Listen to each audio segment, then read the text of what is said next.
Morning and welcome to our sixth session of Navigating the Pandemic. I am Derek Sosa, a rising senior at Tufts, and I am a member of the Student Advisory Committee for this webinar series. If you have questions throughout the webinar, please submit them via the Q&A feature rather than the chat so that the chat is not distracting to our speakers. We will do our best to have speakers respond to your questions at the end of their segment. As a reminder, there's an optional group discussion today from 12:30 to 1 p.m. To join, just click the Zoom meeting link posted on Canvas. Discussion groups are informal and a great opportunity for you to meet and engage with your peers. Today's session will focus on youth voting and community engagement around the election during intersecting pandemics, COVID-19, institutional racism, and the systemic inequities that have been in our country for far too long. We are thrilled to have guest speakers join us today for today's session, and we are grateful for their knowledge, time, and expertise. And as always, Black Lives Matter. So right now, I'm going to introduce Victoria Price. Victoria is a 2017 graduate of Tufts University with a BA degree in sociology. She now, as of May 2020, has a master's degree in social policy from UPenn. Victoria is associate editor of Cosmos Journal for Global Transformation. She is co-author of a book chapter titled Social Emotional Competence, Vital to Cultivating Mindful Global Citizenship in Higher Education. She is a mindfulness practitioner and a certified yoga teacher. Hi, Victoria. Hi, how are you, Derek? Good, how are you? Good, thanks. So we'll just get started with the practice. I have 5 minutes with you all. So if you can just find a nice comfortable seat here, sitting in a chair is fine. And we'll start to just settle in here. So if you're comfortable, maybe closing down your eyes for a moment. We'll take a nice deep breath in and a deep breath out.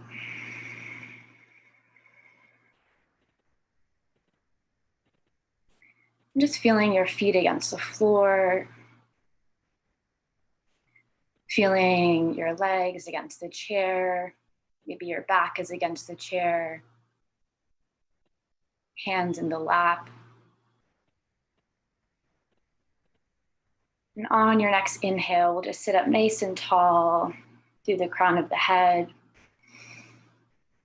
And exhaling, letting the shoulders settle. Another deep breath in. And another deep breath out.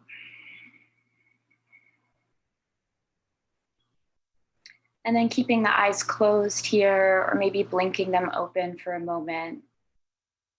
I'm going to lead you through a couple seated poses. So just opening up the upper body a little bit. I know we've all probably been sitting a lot these past few weeks and months. So we'll start with a couple upper body poses, and then we'll drop back into a little guided meditation. So as you're ready, you can keep your eyes closed or open them for the cues. We'll take a nice deep inhale and we'll reach arms up. And on the exhale, we'll draw hands down through the center. We'll interlace fingers here and press palms forward. So getting a nice stretch through the wrists. You're gonna want your hands to be at the height of your shoulders, but I'm just gonna lower my palms here so they're not in your face. And on the next inhale, again, we'll drop through the crown of the head. And exhaling, we'll drop the left ear over to the left shoulder. I'm gonna mirror you. And then inhaling through center. Exhaling, right ear, right shoulder. Inhaling center. And on the exhale, we'll drop the chin towards the chest. Inhaling center. And on the exhale, we'll sweep arms up again. We'll breathe in. And then from here, we're gonna interlace fingers and drop them back behind the neck. So if this is uncomfortable, you can also just bring your palms to the tops of your lap here. We're gonna do what's called a seated cat and cow. So either with hands in the lap or hands behind your neck here, we'll drop shoulders away from the ears. And then on the inhale, we'll lift the chest up towards the ceiling. And exhale, we'll round into the shoulders here, dropping chin to chest. So inhaling to lift. And exhaling, dropping down. Breathing in. Coming back through neutral, and then we'll release hands. We'll take another deep, big breath in, arms reach up. And on the exhale, we'll twist towards the right. So you can use your hand against the knee here to give you a little bit of leverage. We'll look over the right shoulder. On the inhale, we'll lift up through the crown of the head, breathing in and exhaling, looking over the shoulder. Another deep breath in, and then drawing back through center. We'll take it to the other side, dropping hands down. Again, using the hand against the leg to create a little bit more leverage here, getting into a gentle twist. Breathing in through the crown of the head, lifting up, and exhaling, looking over that shoulder. Inhaling, reaching back up. Exhaling, letting the shoulders, the hands come back down. We'll pause here for a moment. So for the next minute, feel free to keep eyes open, maybe just soften the gaze and look down. You're welcome to close your eyes if that's comfortable. We'll just settle into the breath again. So breathing in through the nose, sitting up nice and tall. And on the exhale, we'll release a breath through the mouth. So opening the mouth, letting it out. One more like that, breathing in through the nose and out through the mouth. And then we'll come back to all nose breathing. Nice slow inhale through the nose. Exhale through the nose.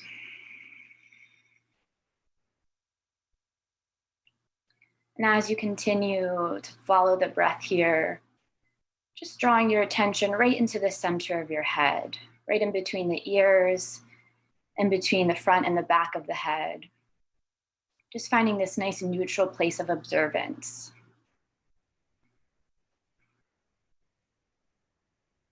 Nice deep breath in, deep breath out.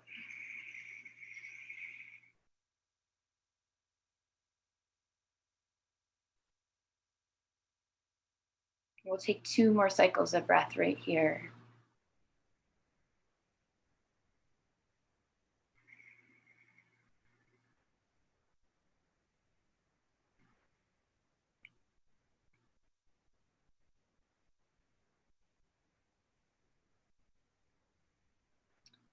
Then if you have your eyes closed, we'll keep them closed. We'll all start to draw hands together.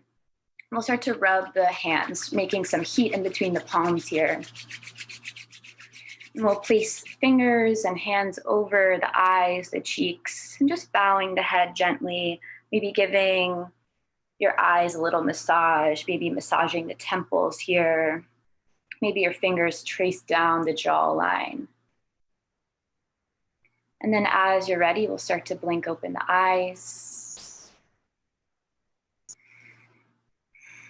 Just coming back to the room around you. And that's our practice for today. So if you have any questions or have any interest in kind of developing a more regular mindfulness practice, feel free to reach out to the organizers of the webinar and they can put you in touch with me. So thanks so much for your time. I'll hand it back over to Derek. Thank you so much, Victoria, for that great mindfulness practice. I definitely feel more in tune with my body this morning. So after that great practice, now we're going over to Dr. Kei Kawashima Ginsburg and Peter de Guzman. So Dr. Kawashima Ginsburg is the director of CIRCLE, the Center for Information and Research on Civic Learning and Engagement, which is based at the Jonathan M. Tisch College of Civic Life at Tufts. CIRCLE is a nonpartisan independent research organization focused on youth civic engagement in the United States. Dr. Kawashima Ginsburg oversees CIRCLE's large portfolio of research and impact projects. She has a background in community psychology and social emotional learning, which she applies to various projects at CIRCLE. Dr. Kawashima Ginsburg also serves as a national board member of Generation Citizen and Democracy Works, and lends her expertise as an advisory group member for nonprofit VOTE, Project Information Literacy, Citizen Z Project at Education Week, and the American Bar Association's Division of Public Education. Peter de Guzman is a 2018 graduate of Tufts University with a bachelor's in Chinese and International Relations. He is a research program coordinator for CIRCLE and the Institute of Democracy in Higher Education at Tisch College. At Circle, Peter conducts research on voter registration, the electoral context of youth voting, and resources for teachers concerning equitable voting. At IDHE, Peter supports the national study on learning, voting, and engagement and helps campuses participate and access their data. So hi to both of you this morning. Just one question before we begin. So we've incorporated self-care and mindfulness practices into this webinar series as one way to promote well-being. Before you begin your presentation, I'm wondering if each of you could share in a word or phrase how you practice self-care, especially during this stressful time period. Hi, everybody. Thank you so much for having me. My self-care practices has to do with taking care of my garden. And every morning I walk around and check to see how everybody's doing, my plants. And that's my self-care. I think, hi, everyone. Thanks for having us. I think my self-care practice during this time of not being able to be in community with folks is to really be more proactive about reaching out and check-ins. Whether that looks like an hour-long phone call or just a quick text. I think that still maintaining those relationships is really important. Thank you both so much, and whenever you're ready to begin. Great, we'll go ahead and get started. It's good morning or good afternoon, depending where you are. It's so great to be with you all. Today, we want to share a bit of the findings that we have from our latest survey, as well as some of the expertise we have here at Circle over the last 20 years doing civic engagement research. I think there's a lot of stories that we found through our poll, both great stories and opportunities, as well as some of the challenges, especially structural ones. So I'm looking forward to sharing some of that with my colleague Peter here. But let me just introduce ourselves a little bit from an organizational context. Next slide, please. Thank you. So CIRCLE stands for the Center for Information and Research on Civic Learning and Engagement, and we are here at Tisch College as a nonpartisan independent research organization. We focus on all sorts of pathways into civic life, whether it's civic education or civic learning more broadly in the community, as well as voting, national service, youth movement, youth media. There's a lot of things we focus. Why we care about that is because we really care about who's participating, through what means, and how do we reach equitable pathways into civic life, and ultimately power and a more equitable society. We think that using research to improve policy and practices is a really effective way to improve the nature of democracy, meaning that more people can participate, more people have power, and we have better policies and practices that actually serve our people rather than just some people. So we really try to use research to both understand and improve policy and practice. And I really appreciate you coming here because clearly you care about democracy and civic life. Let's move on to the next slide so I can talk a little bit about what I talked about in the first session where Deborah and Peter Levine kindly invited me to talk about the connection between civic engagement and learning with social emotional learning and equity. Again, I would say this, why we think at Circle civic learning is important to begin with is because we think we can use it for equitable and more democratic society. But to do that, we have traditionally in civic learning fields neglected really two important components, which is creating social and emotional supportive climate where people can really show up for their authentic selves and feel supported for expressing all of their opinions, regardless of how much disagreement they may have with people. That takes both skills and culture, meaning we need to be able to understand each other, we need to be able to practice humility, we need to be able to express empathy and support. The social emotional skills and climate are both really important if we think about a group of people that are both diverse and different in many ways to try to make a decision that's better for everybody.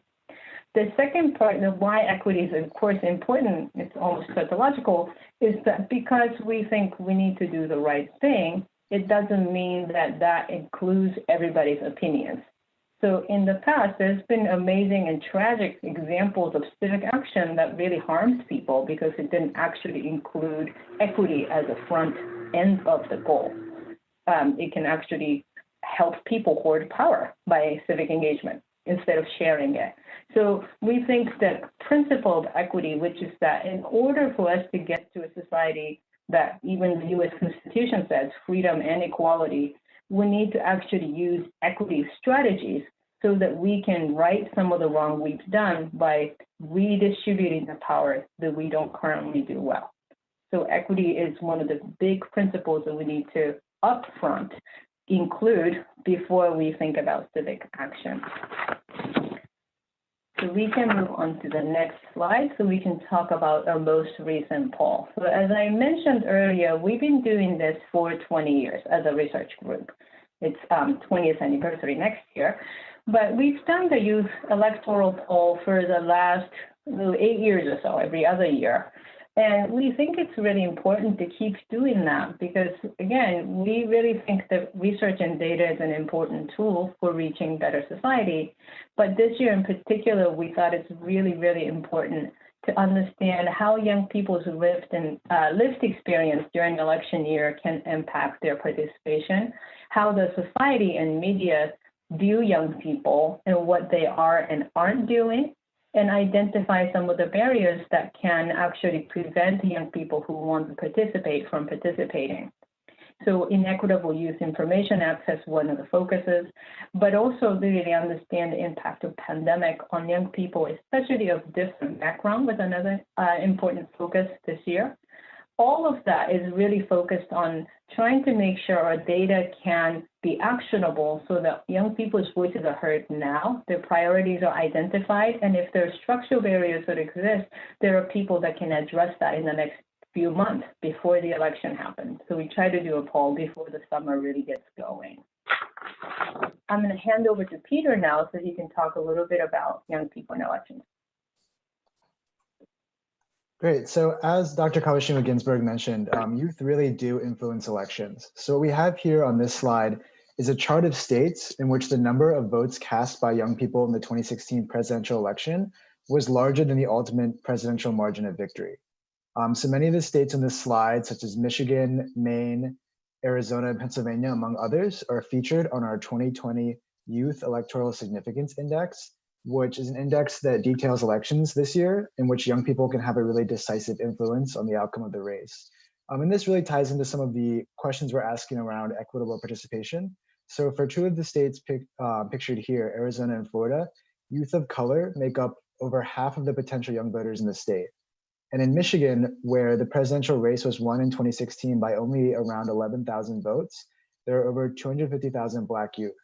So as youth and youth of color especially are undermobilized and not contacted at as higher rates as older individuals, this really presents a lot of opportunity and potential to expand the electorate and to bring in new voices to participate in upcoming elections and elections to come. So with concerns around in-person interactions during the COVID-19 pandemic, many in the media and in the voter advocacy space have turned to online voter registration and vote by mail as kind of the cure-alls in ensuring access to the ballot. But what we really know is that information and registration around voting processes are really crucial to actually facilitating this election participation. So in our youth poll, which we conducted recently, we found that around 1/3 or 32% of youth said they did not know if online voter registration was available to them. And within those that answered yes or no, 25% were incorrect for their state's context. So we're seeing that a lot of youth are not really primed to access this to register to vote. In addition, with the turn to voting by mail and the controversies on the state side and on the federal level, if this can really be implemented, we're finding that only 24% of youth report having voted by mail before. So since young people may have less experience and familiarity with completing government transactions by mail, and since they may not have driver's licenses, online voter registration and mail voting systems, although they may help us during the pandemic, still pose barriers to participation. So despite these logistical barriers to participation that I mentioned, we're finding that young people have really connected the impact of the pandemic to electoral politics and to their communities. So in our poll, 79% of young people say that the COVID-19 pandemic has helped them realize that the decisions made by their local elected officials and federal elected officials can impact their daily lives. Unfortunately, with the pandemic, there's a lot less environments where outreach such as voter registration drives and community events can occur, which may lead to an under-mobilization of youth. So yesterday, a post went live on our website by my colleagues Christian Lumberg and Ray Hunko, which detailed how youth have indicated that they're really ready to take civic actions in their communities during the pandemic. So 84% of youth in our poll said that young people like themselves can take actions to help their community. And we listed 8 actions that young people could take and found that 93% of youth had indicated that they took at least one of those actions. In addition, another logistical thing that we're thinking about with this move to different voting processes is the availability of poll workers in a lot of areas. So 2 in 5 youth said that they would have either worked as poll workers in the past or would do so given the opportunity, which is really increasingly important as COVID-19 pandemic may prohibit many elderly poll workers from performing those duties.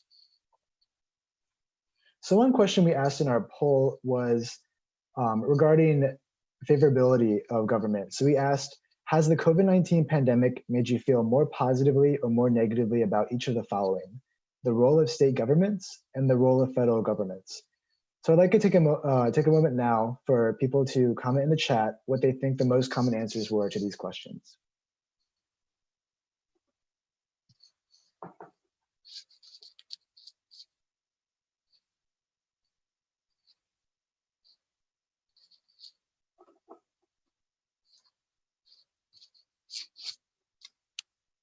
Okay, so we're seeing one respondent said that people are feeling more negatively about both. I'm seeing a lot of negative. Then I'm also seeing some people indicate some differentiation between your feelings towards the state and feelings nationally. So these are really great responses, and thanks for participating. So this really tracks with what we found in our poll. So just 1 in 5 youth, around 19%, say they view the federal government more positively as a result to their response to COVID. And this is well short of the 49% that say that they view the federal government more negatively. But when it comes to the state responses, we're finding that young people's opinions are much more mixed. So 35% of young people have said that they now view their state government more favorably, and the same percentage said they viewed it more negatively. So definitely not a monolithic opinion towards government there. So next, I'm going to turn to Kay to kind of elaborate more on how COVID-19 is affecting youth. Thank you, Peter. So the COVID-19 affected youth in a really significant way. As you see here, about 2/3 or 66% of young people said that COVID-19 has had a moderate or significant impact on their economic situations. When we say significant, we're talking about things like not being able to pay for rent and not having enough to eat, things like that. Whereas moderate may be more things like just really losing a lot of things that you thought you could have all the time, maybe having, internet or something that to that effect, or making sure that you can follow through on the plan, like buying a car or something like that. So that's actually a pretty large number of young people. Just as a context of 66%, we're talking about 48 million young people who are eligible voters this coming election season. So that's a lot of people. That's 2/3. So that's, I don't know, talking about 30 million people. So it's a huge number of people that are really affected by this. And as a general trend in employment, 3 in 10 young people report not being employed at all or having just part-time work.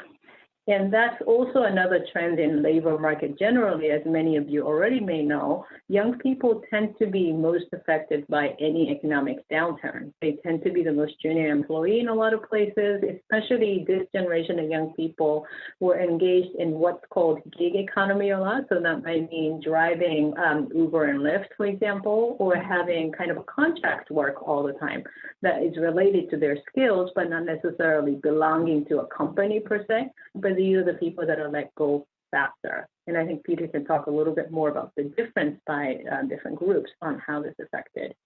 That said, there's a lot of things that young people are doing in relation to COVID-19, though they're really affected by them. Things like maybe, 2/3 of young people fact-checked information about coronavirus. We didn't ask whether it's for other people or for themselves, but they're really being very mindful of things like safety practices, vast majority wearing masks, and making sure that they are safe. And then I think about 30% of young people even made masks for other people. So a lot of acts of kindness are really what we're noting here. One thing to know that was really significant, and this relates to our recent post about COVID response, is that 84% of young people realize that they can really do helpful things in their community during these hard times. And that's really in contrast to what society and media often perceive young people of Gen Z generation as in particular. There's even terms like iGen, which really spoke to this perception that young people today are really self-absorbed. You can totally chat with me to really think about how that's not true, but our data really spoke to that. 84% said they can do a lot, but also things like they're paying attention to the news of an election. 74% of people said that. And 83% of people believe that young people as a generation can do a lot to change society in a positive direction. 60% of young people feel like they're part of a movement, and 27% actually participated in march or protest in the past year. It's really a lot. And there's another kind of a stereotype that's coming out in the media that I point out in relation to this, which is that when young people are part of the movement or protest, they don't want to vote. There's kind of an either or mindset to that, but that turned out also not to be true because young people are really talking about the election in the coming year with friends and family. So 70% of young people said they've been talking about election, and about half, or 50% exactly, are trying to convince other young people to vote. So it really shows that young people are really standing up during this hard time, despite the challenges they face economically and emotionally, and making sure their community is really supported throughout. I'm going to you, Peter. Thank you so much. Thank you for highlighting those actions that are taken by youth. So one thing that has really joined the national discussion during the pandemic is the racial disparities in COVID-19 cases and deaths among Black and Brown communities. And so centering racial equity in kind of our questions that we're asking at Circle, we're really seeing similar disparities when it comes to self-reported employment. So more than 1 in 3 Black youth and Asian youth are currently not employed. And this is a higher unemployment rate compared to white youth, which was 29%. And we're also finding that Latino youth have the lowest unemployment rate of these groups at 25% self-reported. In addition, although majorities of each racial group reported feeling affected financially by COVID-19, Black youth were at least 7 percentage points more likely than other youth to say that the pandemic was causing a moderate or very significant impact on them economically. So another warning sign for equity in these fall elections really lies in who can transition their lives to new virtual practices. So we're seeing that 7.5% of young people say that during COVID-19, they don't have sufficient access to the internet, which roughly translates to 3.5 million young youth in the US who lack adequate connectivity. But for Black youth, we're finding that that rate is 12%. So as schools move to distance learning and online instruction, and with social and cultural events really moving online as well, this lack of internet access really poses a serious inequity in the educational, economic, and social lives of youth. At Circle, we're often asked by organizers and people in this space how we can reach Black youth and youth of color in general during this time of online engagement, replacing most face-to-face interaction. So while a lot of organizers and campaigns are continuing to innovate and develop creative ways to use digital tools, the digital divide in our previous research around how online voter registration and vote by mail are not uniformly accessible and known by youth really shows that digital mediums cannot be the only way to connect with young people this year. So kind of expanding on how COVID-19 has affected young people. So in addition to affecting them economically, COVID-19 has also had an impact on how young people are viewing politics in 2020. So 40% of youth have reported paying more attention to news during the COVID-19 crisis. So this is compared to 26% of youth who say that they have been paying less attention. And it's really unsurprising that we found that youth who are paying the most attention to news are also those who report being the most economically affected by COVID-19 and those whose responsibilities have increased the most. Similarly, youth who are moderately to significantly economic impacted were more likely to believe that this upcoming election is more important. And this really suggests that youth who are following COVID-19 closely are participating in movements and are motivated to make their voices heard at the ballot box. Finally, just 19% of youth say that they view the federal government more positively, is what we're finding from our poll. So thank you very much for joining us and allowing us this platform to share our recent polling data. I'm going to turn it back over to Derek. Thank you so much, Peter and Kay, for your insights and for sharing your research. I'm Julia Proshan. I'm a rising junior at Tufts, and I'll be asking you both some questions as part of the Student Advisory Committee as well.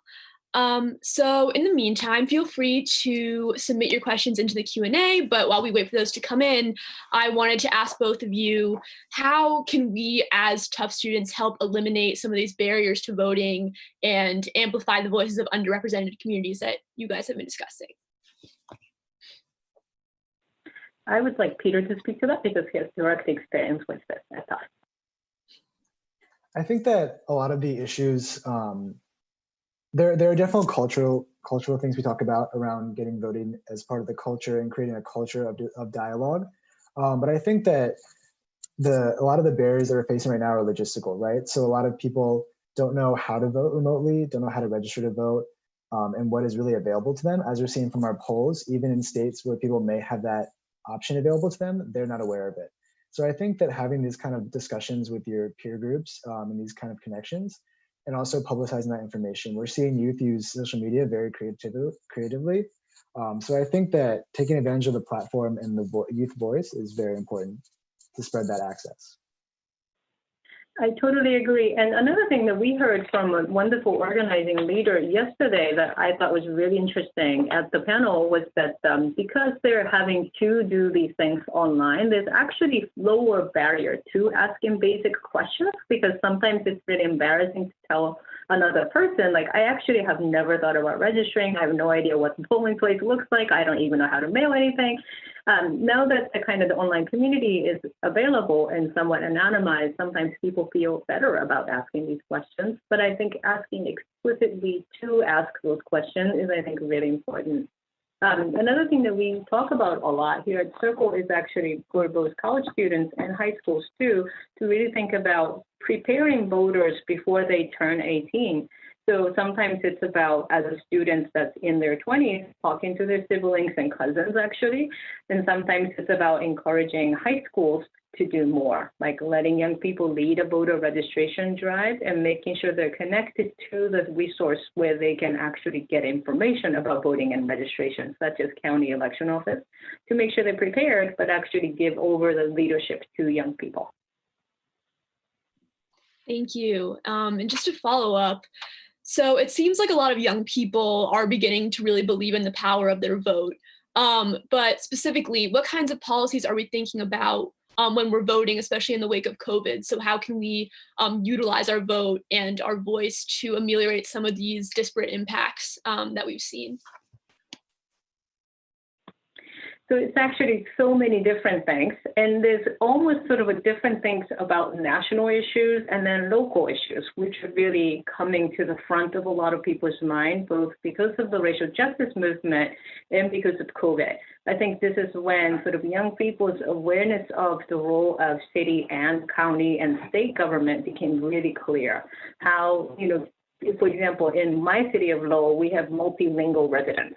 Not everybody speaks English. So it became really important for the city government to make sure everybody has the information they need to practice personal safety practices to keep everybody safe in the community. And that's when sort of like a capacity of the community really shows up. Of course, police violence and racism within each city, school, every kind of part of our community has become really into focus. And high school students and even younger students are really leading action on that.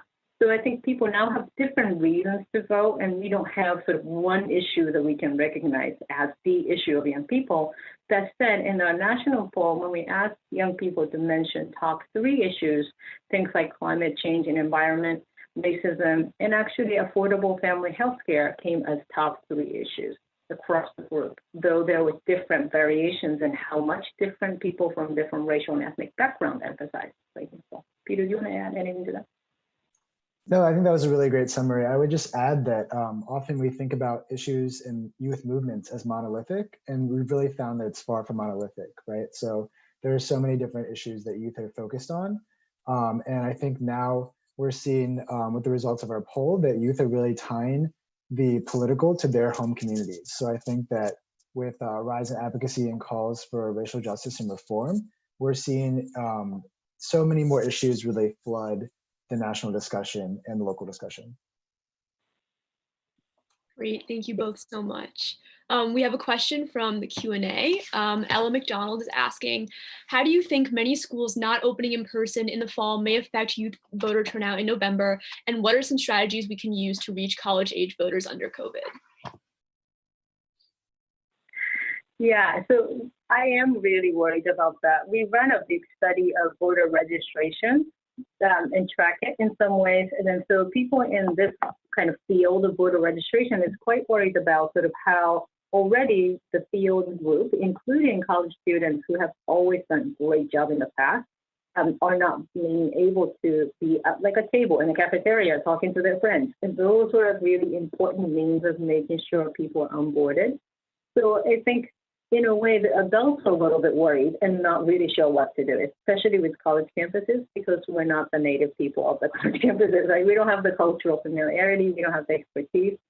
So I am worried about that. And it's sort of, as an organization that's connected to the sector, we have been pushing sort of these people and funders in particular to kind of ask young people. They're really the wealth of knowledge. They're the ones that really would have to come up with a strategy that works in their own campuses.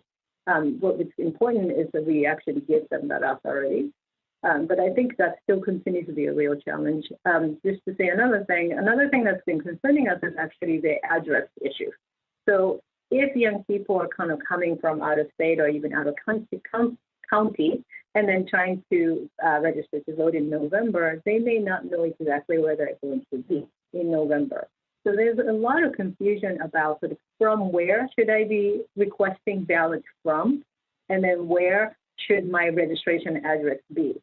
And if at all, how do we update the registration? So Jay may have a lot to say about that because they really support a lot of young people in doing that sort of nitty-gritty step.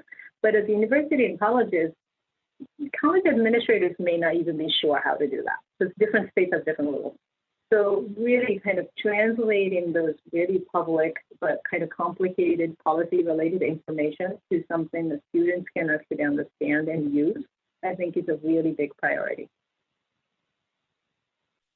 Those are really great points. And I think I would just add on that the most tangible actions that can be taken are really translating the logistical concerns that Kay mentioned. So I think of this question on an institutional level. And I think that really if faculty and teachers, instructors that are doing this remote learning can incorporate this into their coursework and really understand the difference between being political and being partisan and tie it into the curriculum, I think that's so important. And you're really reaching so many youth, right? Because on a college campus, you might reach a lot of youth that are there in person, and a lot of those drives are going to be wiped out this fall. So it's really thinking about meeting students where they are, and also understanding that students have different barriers. There might be studying economic insecurity, as well as a lack of a driver's license. So it's really about getting the most explicit, accessible information around registering to vote, requesting absentee ballot, and such. Thank you. So one last question. I'm wondering how generally students can get involved with Circle, but also particularly in this specific circumstance, how can students get involved with Circle on our virtual campus, mostly virtual campus? Thank you. So, I think Circle is not a sort of a program organization, so for research. So we sometimes do, welcome students to be part of our team to help out with different activities, especially during the election year. There's a lot to do. So I'm not thinking of current openings per se, but we always welcome students to actually share their opinions about their research that we do. Or, we try to listen to the field of practitioners that includes you guys. So if you feel like our research isn't reflecting who you are or what you do in reality, I think we're always happy to hear that critique and try to really learn from that. I think that in the coming years, we do often really ask for help from students in doing some of the work that we have to do, like our independent voter registration report, which is a project that has a lot of work. We employed help from, I think, about 15 students last year, so that was really great. But I think for the most part, we really appreciate the support and actually have students join in Tisch College's efforts to do a lot in the field. I think there's a lot of opportunities to be involved here at Tisch. Fantastic. Thank you both so much. before I introduce the next speaker, I'd like to invite everyone to share some words of appreciation for Kay and Peter in the chat. And I'm looking forward to amplifying the work of Circle as we return to campus in the fall. Thank you. Thank you. So I'd like to introduce Shirley Mark. Shirley Mark is the Director of Community Partnerships at Tisch College. She works to create resources and opportunities to strengthen and build campus community partnerships between Tufts University and the local communities of Boston, Medford, and Somerville. Prior to Tufts, Shirley worked in philanthropy and has extensive experience with community organizations and public agencies. So before Shirley introduces our next speaker, Jay Cottle of Mass Vote, I wanted to ask both of them a question. So Derek mentioned this earlier, so we've been incorporating self-care and mindfulness practices into this webinar series as one way to promote well-being. And so before Shirley and Jay begin their talk, I wanted to ask them if they could share a word or a phrase on how they practice self-care, especially during these turbulent times. Thank you both so much for being here. Thank you so much, Julia. For myself, for self-care, I love the ocean. And during the last couple of months when it's been really stressful, I just take a moment to close my eyes. I imagine the ocean in front of me, how beautiful it is, how dynamic and alive, and how it connects humanity across Mother Earth. So that brings me a lot of peace. Jay, would you like to go next? Sure. For me, it's a couple things. One is boundaries, building them and enforcing them. Two is offering myself and others grace and remembering that we are in a pandemic and things won't work the way that they always did, and that's okay. Copious amounts of anime. I've started so many new ones. Yep. And I think lastly, developing a willingness to release and let go of old systems and old ways of doing things. Understanding that through this moment, things are changing, and it's clear that we've held on to certain structures and practices just because, and kind of allowing myself to free myself from that has been pretty helpful.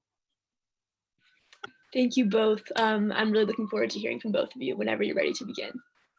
Thank you. First, before I introduce Jay, I'd like to thank Kay and Peter. The research is so amazing. I just want to say, wow. There's so much food for thought and so much to inform our practice and how we do work in the community to make change. So thank you, Peter and Kay. So I'd like to introduce Jay Cottle at this time. Jay is an educator, he's an arts administrator, he's a musician and a writer. He has worked as an arts educator at many Boston area schools, including Boston Arts Academy, Dorchester Academy, Malden High School, and others. He's also the founder of Dunamis. It's an organization that's focused on supporting artists and arts managers of color, something that we all know that society needs. And so I thank you for that, Jay. Jay is also a 2019 National Arts Strategies Creative Community Fellow. And most important to our conversation today, Jay is the coordinator of the Young Civic Leaders at Mass Vote, a longtime partner of Tisch Colleges. In fact, I learned today that Jay was in the inaugural cohort of the Young Civic Leaders. Mass Vote is an essential organization in my view. It works on the front lines. It works across the state of Massachusetts, doing whatever we need to do to engage communities of color, immigrant communities, and other underrepresented communities, both in elections, in census engagement, and much more. Welcome, Jay. I look forward to hearing your wisdom and experiences. Thank you so much. Yes, I definitely wanted to just say that Kay and Peter are my new best friends. That research was so exciting and speaks a lot to kind of the work that we're doing at Mass Vote. Should I just jump in and kind of talk about stuff? So today, I just really quickly want to share a little bit about what MassVote is doing at this time and in this space, and then also speak with you guys kind of just about the role that we all play in movements like this as they happen. So our two biggest things that we've been focusing on as an institution are the census and vote by mail. And we've been working on the census since before the pandemic hit, and we already knew that it was going to be a tough year because we decided to focus our efforts on college students who are historically considered hard to count populations. That's for a few reasons. One is housing. They have like group quarters. They're spread out in a lot of places, and it can be a little bit confusing sometimes to be worried whether people are double counting, right? Like, am I taking the census here, but is my mom back home also doing it? So there were already a host of issues that made this particular population a little bit more difficult to engage around the census. And then you all got sent home. And that made it a little bit more confusing. And so the reason that we push the census is because Massachusetts also, Boston in particular, has not done a very good job of getting accurate counts of the folks here. So much so that when we took our last census 10 years ago, we lost a representative on the national level, and that has a direct correlation to how much resources we get as a state. And so we're really trying to push. And so those of you, I say now, if you have not done your census, do your census. It takes legit 5 minutes. You can do it online. And if you have any questions, feel free to speak to folks who can connect with me, and we can talk more about what that looks like.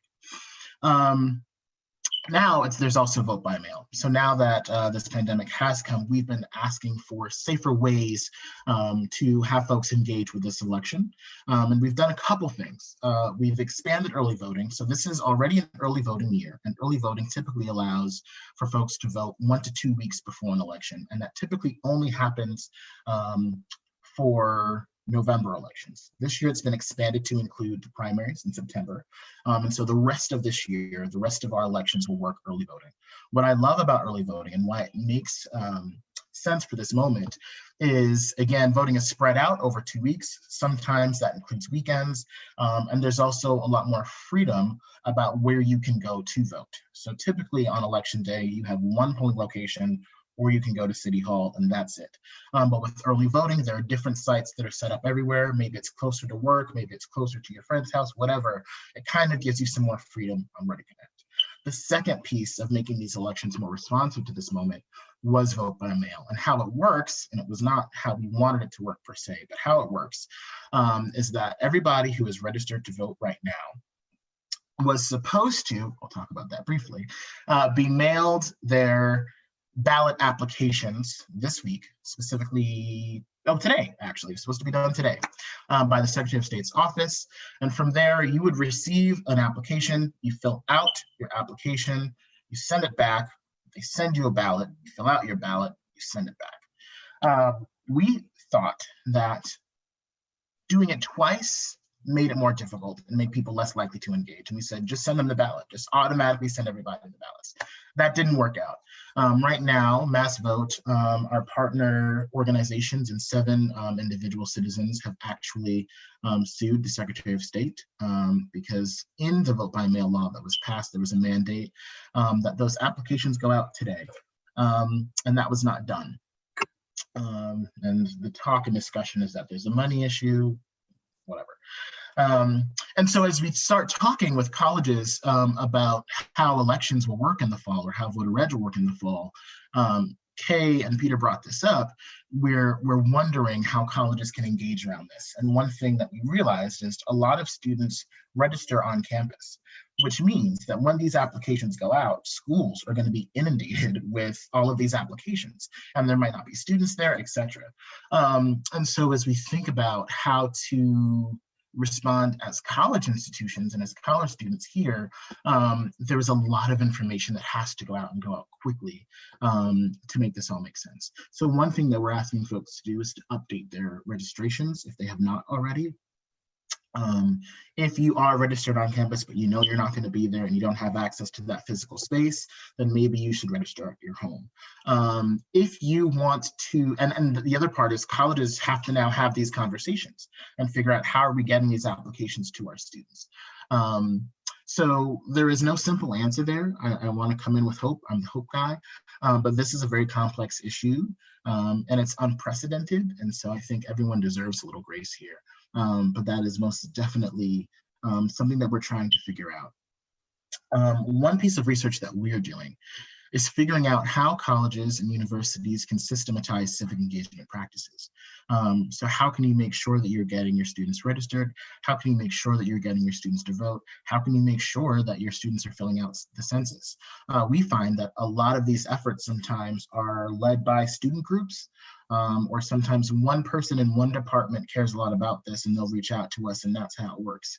But that doesn't have the same effect of reaching everybody. And so the question really becomes, how can we build into the college's practices ways to make sure that we're engaging? And I think it was Peter who mentioned part of that is training them that to be political, to engage in civic space is not to be partisan. And unfortunately, and we understand it, we're nonpartisan. We work with a lot of nonprofits and there are specific rules and laws around engaging in partisan work. We understand folks' hesitance to engaging in this space, but it's really about being clear that to get people involved in this process is to not endorse anybody in particular. And thus it's safe and I would say necessary for schools to do as well. Last thing I'll say, and Kay brought this up, was that it's important, and what my work is specifically in my role within Mass Vote, is to prepare people to be able to vote. In the past few years, we've learned that it's great to register voters, but if we're not preparing them to actually vote, we're doing them a disservice. And so the question becomes, what does a ballot look like? How do you read this language? When you go in there, how is it going to work? Do you know where to actually go? Because all of these things, the anxiety of stepping in there, feeling like you don't know something that everyone else knows, all of those contribute to not engaging in the civic process at levels where people should. So that's what I'll say about kind of that piece and the work that we're doing right now. As I mentioned before, we are working with a lot of different colleges and community health centers to develop responses to this moment, to get the word out virtually. When people are doing telehealth, we're trying to get prompts added there, telling them to update their registration or take their census. We're trying to be as creative as possible and leverage pre-existing organizations and schools who know their communities best to better activate folks in this moment. Aside from vote by mail and the census and COVID, we're also having a moment where we're discussing in a very deep and loud way the racial injustices a lot of folks have felt and survived in this country. And it's not lost on me, at least, that to have a discussion of that caliber whilst being in the middle of a pandemic, it does something to your spirit. And folks sometimes, and I felt this myself, feel, how do I engage in this practice? How do I engage in this space? How do I kind of hold on to my sanity? And if I'm not out in the streets, am I contributing to change? It was right after the death of George Floyd, I had my own feelings of feeling overwhelmed by the moment. And I work at Mass Vote, but I felt like that's my work. What am I doing as a private citizen, as Jay, to move this work forward? And for a while, I said, I don't know if I'm doing enough. I don't know if I'm making excuses. I don't know if I'm just scared. And I thought back to a training a colleague of mine at Mass Vote and I did around movements and movement strategy. And one thing we learned was that whenever you have a movement, there are a multitude of theories of change for how to make change happen. One is mass protest, and that's what we're seeing right now.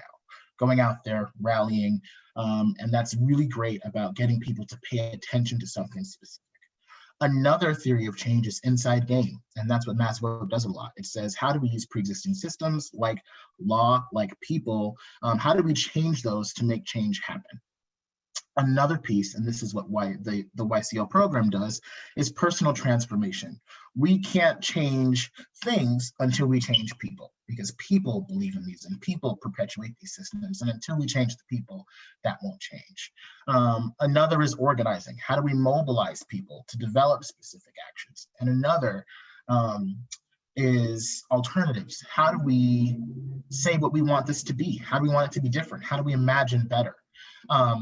And while we were there, we learned that there are some that each of us resonate with, but all 5 were important and all 5 were necessary to make change happen. And so as I really started to think about myself and the role that I play, just because I'm not out in the streets doesn't mean my version of activism is not only important, but not necessary as well. And that looks like a couple different ways. It's the conversations you're having with your family for the first time. It's your willingness to take in information and learn and shift and grow as an individual. It's your writing a letter to your senators. It's donating. All of these things should not be defined by how large or small of an action they are. They're all necessary for moving a movement forward. And I would also say, especially for people of color, simply living and thriving and finding peace and stepping into excellence is one of the strongest forms of activism and showcasing the resilience of people that have been systematically brutalized and oppressed. And so even if you do not have the bandwidth, the emotional or spiritual bandwidth to quote, do more, your survival, your living, your wellness, your health, your sanity, in the face of what we're experiencing, I would say is activism in and of itself, and is extremely important. The next thing I want to mention is, as an educator, we talk a lot about fixed and growth mindsets. A fixed mindset is typically displayed by students who believe that as they are now is who they will ever be. I didn't get this answer because I'm dumb. I will always be dumb. I will never do well. And as such, those with that perspective typically then do not do well and have worse outcomes over time. Our job as educators is to instill what's called a growth mindset that says, I made this mistake here, but I just need to learn how to do that better. And I can be better, and I can learn this skill, and I can grow. And everything becomes a challenge, not a stopgap. I think what we're seeing right now in our lack of ability to have discourse, in our attacks on science, is that we have, in a lot of ways, embraced fixed mindsets, where it says, I believe this thing, and I'm never going to stop believing this thing, and no one can tell me anything different, and I'm just going to be firmly rooted. And that seems that people embrace this fixed mindset as a matter of pride, as a matter of, for some folks, patriotism. And it gets worse when that fixed mindset now says, well, now I'm only going to take in information that reinforces this thing that I believe. I'm only going to speak with people and build relationships that are again, with people that only think and look and believe what I believe. And so as we think about how to move this movement forward, we have to remain fixated on growth. There's a meme that's going around, and I say meme because I'm still a millennial. I'm not trying to pander to you all as an audience. There's a meme going around that says, normalize changing your opinion when confronted with new information, right? And that is a thing that we all have to be doing, especially in this moment. A willingness to grow, a willingness to learn, which requires humility and requires grace on both sides, is vitally important to not only existing and coexisting as people, but especially in the civics and political space. It is absolutely key that we have the ability to listen, learn, and grow. When presented with different informations, when presented with different perspectives and different experiences, and to also create a space that welcomes dialogue and welcomes the ability to move forward and think in a new way. The last thing that I'll say is, as we engage in this work, it's very common for organizers and organizations to mobilize people in ways that I call negative. It's negative motivation. It's, this is what's wrong with the world. This is the way that people are being oppressed. This is another horrible thing that's been done. You have to act, you have to be involved, you have to engage. I understand how that's a powerful motivator, and I understand why it's necessary to wake folks up to the realities of what exists in this world. But in thinking about wellness and thinking about how to engage young people in this moment, my role at MassVote, also with the Young Civic Leaders Program, is to engage positively. What can this country be? How can we be in service to each other? What would it look like if we could all get out there, use our voice, make change, and heal our environment, and have people be seen? And so I think also, as you take in information and as you think about the role that you play, I don't want you to also always just think about what's wrong with the world to be the impetus for you engaging in change. I also want you to think about what the world can be. I want you to think about the world that you want to live in, the world that you want your children to have, the world that you want to build with the people around you, and let that also motivate you, because it does a lot for your spirit when you allow that positivity to be a motivating factor into the work. And that's, I feel like I've talked for a lot, so that's. That was amazing, Jay.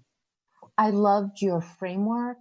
You covered so many different areas of work, of how you think about the work and how you sustain yourself. I feel there's so much food for thought. On the last point, I wanted to ask you, you've been involved with the Young Civic Leaders for a while now, and just wondering if you could share with us, what inspires you about working with the young people? How have you really sustained yourself over time? I mean, young people often will do something for a year or two, or maybe a little bit longer, but you've really been involved in different roles with young leaders for a while now. And if there's any stories you want to share. Sure. I think any educator will tell you that there are days where you love your young people and days where you want to, pardon my French, throw them down the stairs. But what has been really amazing is getting a kind of first-class view of watching them develop and grow every day. We, as Young Civic Leaders, actually worked with Generation Citizen to lead the Vote 16 initiative, which is about lowering the voting age to 16 and 17 in municipal elections here in Boston. And I think even I was naive in that I knew that there would be some pushback, but there was a lot of vitriol I found on different op-eds and things like that, and comments people were leaving about how young people were selfish, were unable to engage in this process, about how their frontal cortexes weren't developed enough to be informed to make decisions. And what really hurt me was when other young people that we would go to would also say, no, we can't do that. I wouldn't trust us to do that. I don't know enough to do that. And what that did, though, was kind of like this cognitive dissonance, because every day I was watching young people educate me. I was watching young people actively go out there and get people involved and get their families involved and get their friends involved and really be more well-spoken than I am sometimes. And they're leading things not only like the Vote 16 movement, but also earth and climate justice, education reform, gun control. And then when we look throughout history, we see that young people have been at the forefront of a lot of our major movements. And so there was this weird disconnect of watching in real time these young people grow and develop and be these amazing leaders, but coming into contact with this really pervasive and in all honesty, incorrect idea that young people are incapable of being a part of this process. What I would say to those people, what I have said, is that if we feel that that is true, if we feel that young people are not prepared to be a part of our civic process in this way, that's not on them. It's our job to prepare them for that. And so if we truly feel that we haven't done that, then how do we bring it back in schools? How do we make sure that civic education is taught? As I think Kay said, how do we get them to organize their own voter registration forms so they understand what that looks like? How do we have these discussions as family members, right? And so I think I have just loved being able to watch them grow and develop and to be the opposite of what people think they are sometimes, and also watch the resilience and creativity, particularly with this younger generation. They've had it rough. They've had a lot of experiences where my first time voting, I got to vote for President Obama a second time. And so my first experience around voting was this really powerful, historic, symbolic thing. And there was this energy, and I was a young civic leader at the time when he first got inaugurated. And so I was like, yeah, civics and Obama and like change and hope. It all felt amazing. And this is not what they have. And yet they continue to show up in the process. They continue to lead and be change makers here. And it's really powerful and beautiful to watch. Are there particular challenges that you face that you feel are facing the young people now in inspiring them? Because it's totally different when you have someone like Obama. Mm-hmm. You can say you voted for Obama, and the young people don't have that now. Yeah, I read an article that said, millennials felt like they were promised something and that they didn't get it, whereas this younger generation never saw a promise to begin with. And so I feel like the struggle that we're seeing is a lot of them do not believe in this system. They do not believe and have never felt the positivity and joy that can come as a reflection of being civically engaged. For them, that engagement is a direct response to the inequities that they're facing. And so I think overall, there's an unfortunate jadedness that they have, but what I'm hoping is when they, this is really going to be their first chance to be involved in this way. And what I'm hoping is if they see the benefits of what turnout does, if they see the benefits of using their voice, the change that can come from that tied to the direct action of voting, I'm hoping that that can alleviate some of that and kind of, because I mean, and the truth is we have let them down, right? We have not given them a world that they deserve. Between being murdered in their schools, between this pandemic and its poor response, they've had the climate issues that they're facing. There's so much that are stacked against them. And I'm hoping that when they see what can be done as a result of civic engagement, that it will hopefully heal some part of that and restore some faith in our process in the system. That does need to be changed, but I do believe that at its core was designed to hear people, not everybody, but we're working on that. So. Thank you. Before we open it up to audience Q&A, I wanted to ask you, you talked a little bit about your work with college students and what the message that you want to give them about registering, making sure they turn up to vote, all those things. Do you have specific ideas for ways that Tufts students can support MassVote's work or mission? Sure. So, excuse me, I would say that every college has to design something that works best for their community.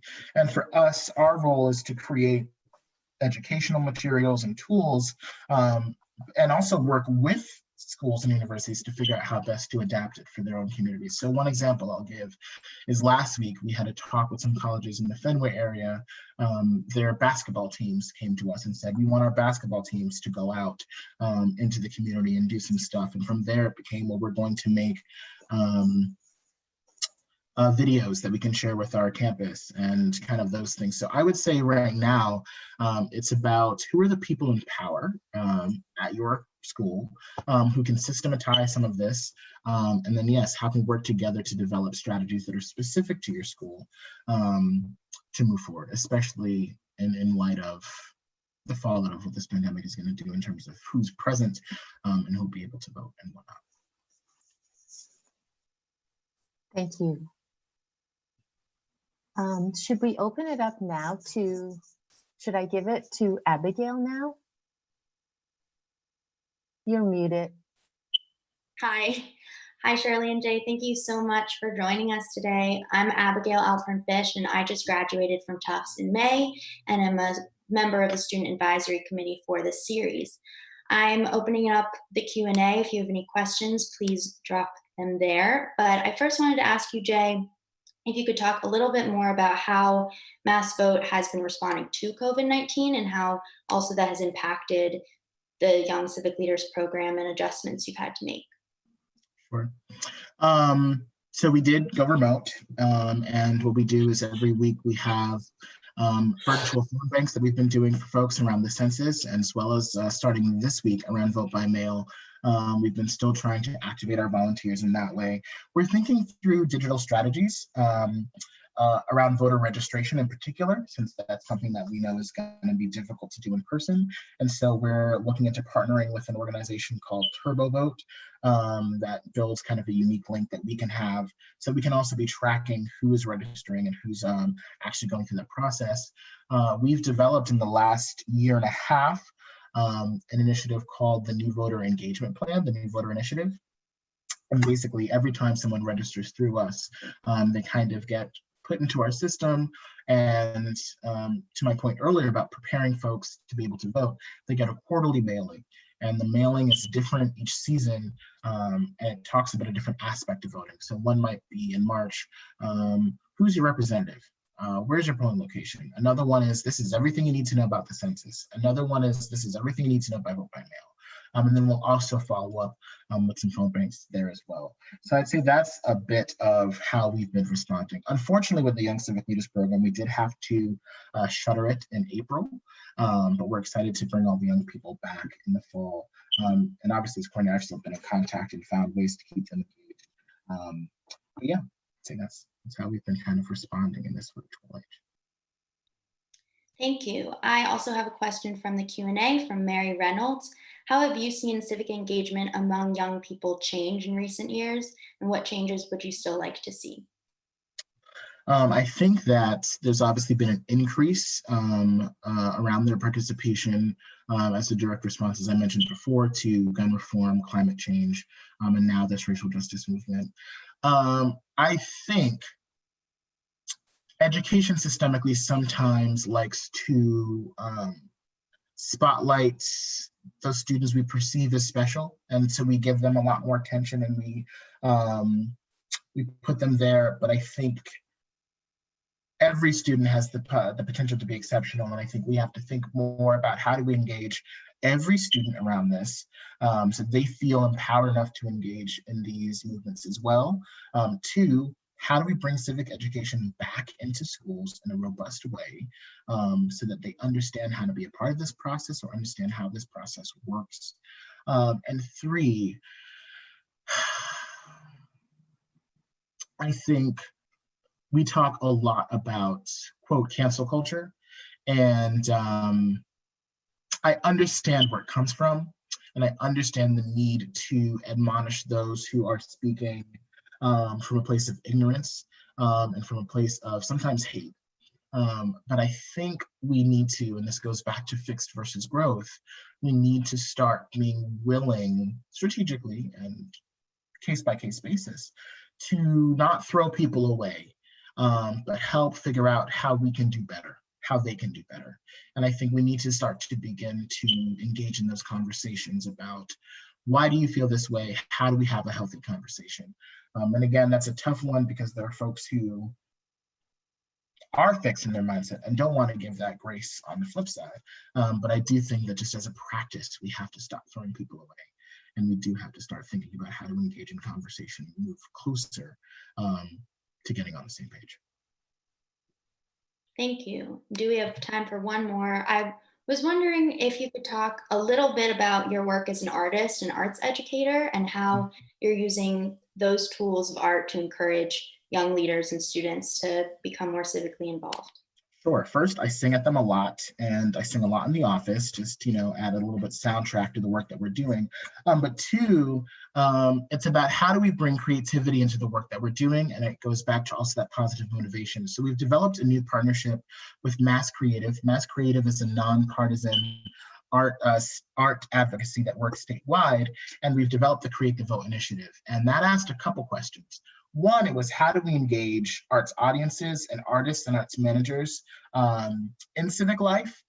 So if every time you went to the theater, what if right before that pre-show announcement came on about where the bathrooms were and not to bring your water in there was also something saying, when you go through intermission, there's going to be voter registration happening in the lobby, right? So how do we kind of weave that in there? But then also, how do we maybe have a band set up outside each polling location? How do we change this energy around these things? How do we incorporate creativity into this work?